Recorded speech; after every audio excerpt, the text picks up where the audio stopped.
Okay, we're going to learn how to do something called simplifying in algebra. We're going to need the skill as we learn to solve equations with one variable in them.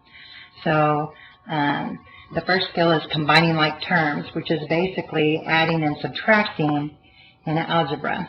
So the difference here is with addition and subtraction. With numbers, we can add and subtract all numbers together. But when we put letters in there, then we have to look for something called like terms.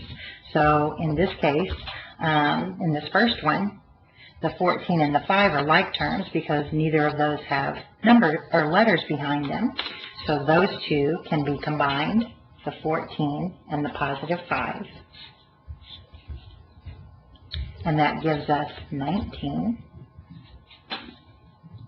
And then, in this case, the number, or the term with the x in it, there's just one of those.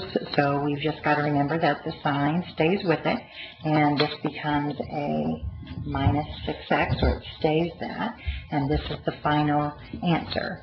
A lot of times when it looks like this, people think they can subtract it, but the 19 is just a plain number or a constant, and this is a variable term, so they cannot be combined.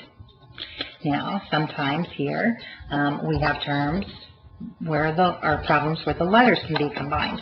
So in this particular case, we have, and first it might be a good time to start noticing that we see this a lot. Anytime there's not a number in front of a letter, or a coefficient is what that number is called, then we place a 1 in front of it. So that is understood to be a 1. So in this case, whenever I'm looking for like terms here, I see that I have a negative 3x and a minus 1x. Or I can think of that as a negative 3x and a negative 1x.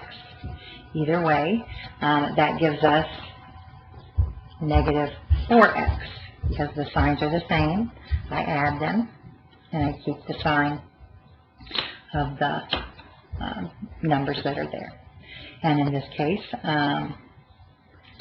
the 6 is all by itself and cannot be added with anything else. There's nothing else to add it to. So it just drops down, the plus sign and the 6 drop down, and this would be our final answer. So the negative 4x comes from combining the negative 3x and negative 1, and the 6 stays as it is. And then in this problem, we have both kinds of like terms. We have numbers that match, and we have letters that match. So it really doesn't matter which ones you do first. I personally like to do the letters first. I just think that looks cleaner to write the letters in front, but it doesn't matter. So right here, I have a negative 7x. I can't combine it with the negative 8 or the positive 6. There's no x there. And I have a positive 2x. So I'm thinking negative 7x, positive 2x, and I think negative wins there by 5.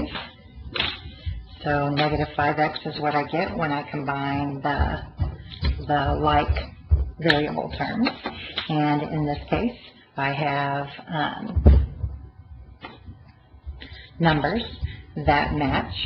And here, this is kind of where order of operations comes into play in algebra.